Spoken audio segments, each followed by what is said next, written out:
Thank you for choosing Pointman's TP9200 ID card printer for your printing needs. I will now walk you through the printer installation process. Before I do, let's make sure that all the contents are present in the box.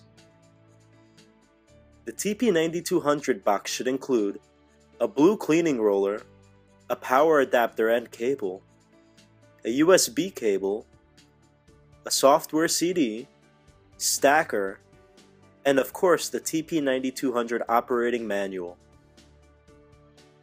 Before we set up print, I'd like to show you a few basic functions of the TP9200 and where to find them. These will be the most commonly used buttons and functions for your printer.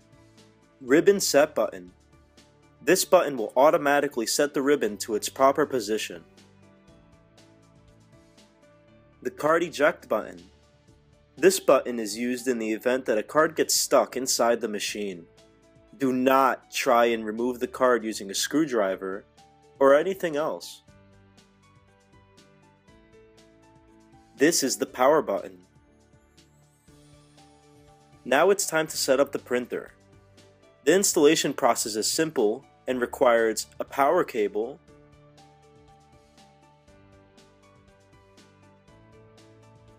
and the other end into a socket. Also, a USB cable,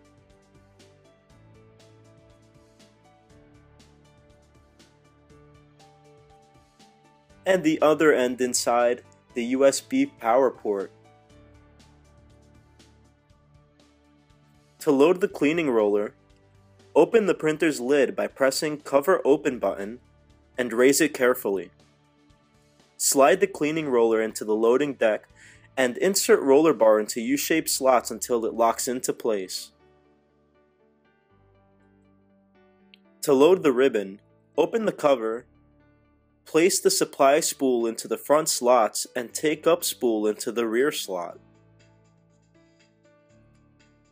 In order to properly load cards, make sure cards are not stuck together and then load the deck into the port. The printer receives up to 100 cards.